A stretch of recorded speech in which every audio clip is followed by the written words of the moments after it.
Hello, this is Coach Simon, and the main goal of this video is talking a little bit about Panov's variation in the Caro Kann defense.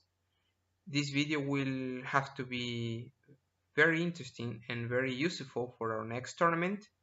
So first of all, we will learn a little bit about who was Panov.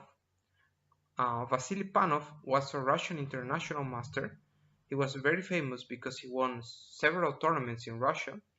He was also a journalist, but also he was very famous because he used to be very creative with the openings.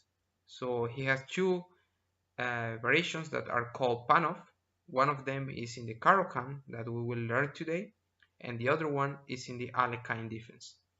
But okay, let's just focus on what we care more. It's about the opening. So let's start with this one. E4, C6, D4, D5. Okay, D5 defines what we call Caro Kann's defense. And in this position, what we are learning today is Panov's variation, which is pawn takes. After C4, we have what we call Panov's variation. Okay, which are the good things about Panov's variation? White is looking for a very active play, very aggressive play, and also attacking the center immediately. Well, in this case, the worst thing can happen is that white will get an isolated pawn on d4 sometimes. So this is one of the bad things of Panov's variation. I played this myself, and I think that every good chess player, or even Kramnik, Kasparov, Ivanchuk, Karpov, and almost all the greatest chess player ever play this Panov's attack at least once in their lives. So it's very recommended and it's very interesting. So after this move, black has two ways to play this position. One of them is playing e6 right now, like not accepting to take immediately on c4 and closing up the bishop on c8. And the other one is try to wait and see what happens later. First of all, we will be trying knight f6, and here I wanted to remember something. Try not to play knight f3 before your opponent plays e6. The reason is that if you play knight f3, you will be pinned by the bishop on g4, and I don't really like to play like this. So that's why I don't want you to learn this variation. Even though it's pretty possible, I'm pretty sure you won't feel comfortable with this variation. So if he doesn't play e6, then we don't play knight f3. So you can play knight c3, like waiting moves, until finally he will play e6. After e6, we can try knight f3. Now black has several options. Let's look for the main line, which is bishop e7. We can play takes, knight takes. The reason of taking right now is because if we play something like, I don't know, bishop d3,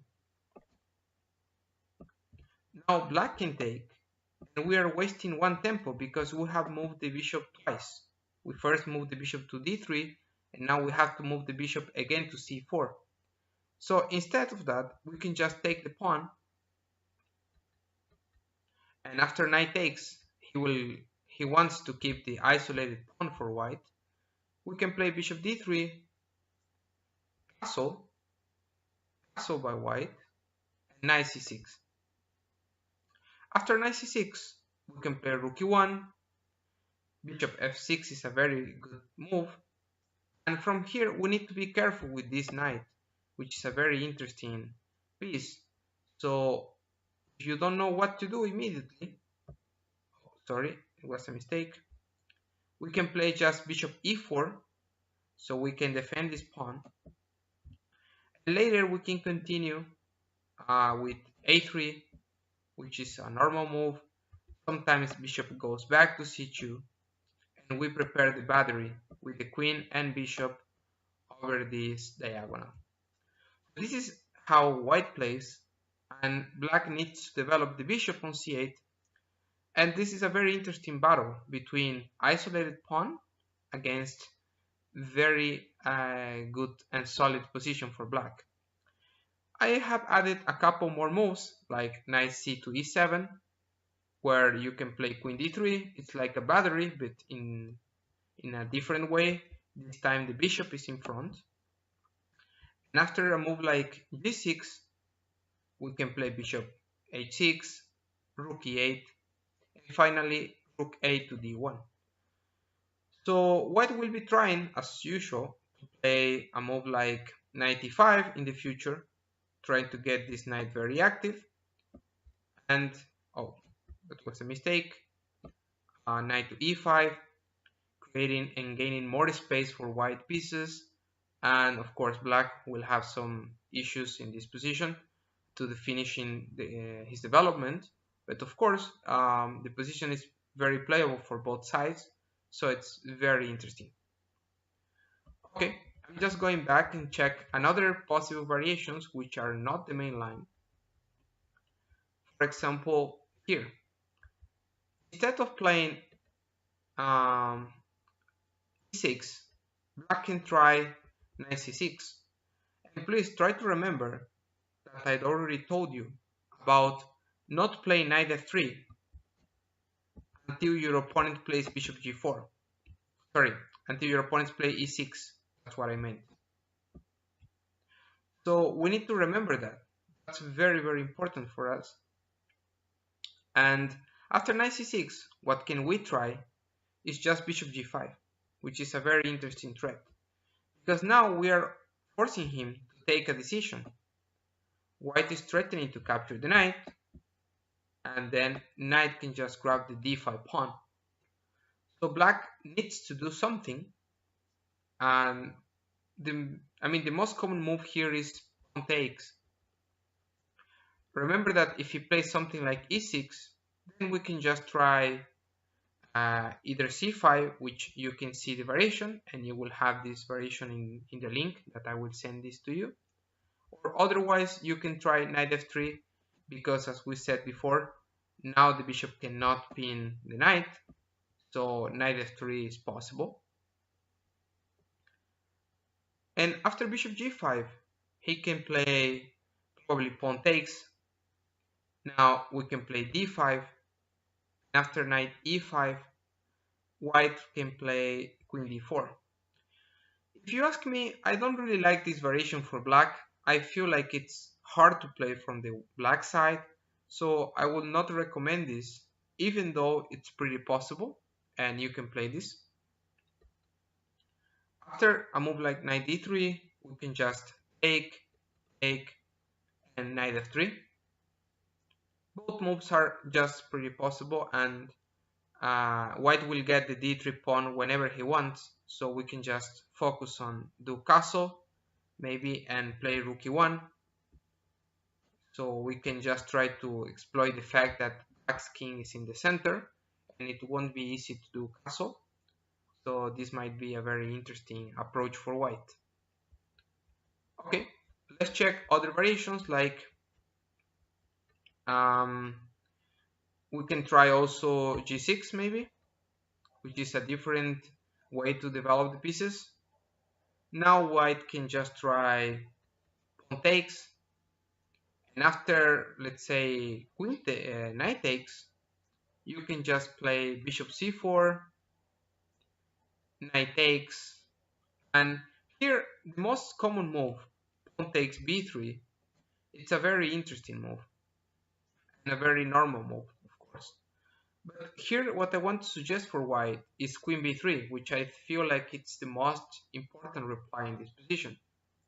Because we're attacking the f7 pawn, and it's not really easy to defend both things, the knight on c3 and the pawn on f7.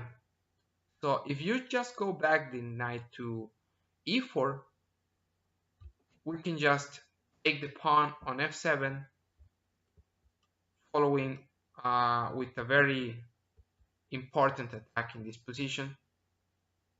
So white can just take the knight and you just get the piece back and also a winning position. So in this variation it has been tried different moves like e6, for example. This is pretty possible. Pawn takes, now bishop g7, and bishop a3 is a very interesting move. It has been tried in many games, and after this black can't castle, but still black has other ways to play in this position. In any case, I'm not recommending this for black. I think I saw a couple games by playing bishop f8 again for black side. This seems to be the most natural reply in this position, trying to trade this bishop so you can do castle. And okay, just going back, we can just see other replies like finally a move like pawn takes. I don't think this is a great move for black because you are already helping white to develop the pawn and the bishop and not wasting any time. So bishop takes, e6, knight f3, knight c6, castle, bishop e7, and bishop g5. So this is the most common move in this position. This is what we really call a typical isolated pawn, because that's all the natural thing that can happen in this position. First of all, white wants to play a3, followed by bishop b3 and bishop to c2. And after that, the queen should go to d3, and that's something that it's very interesting for white.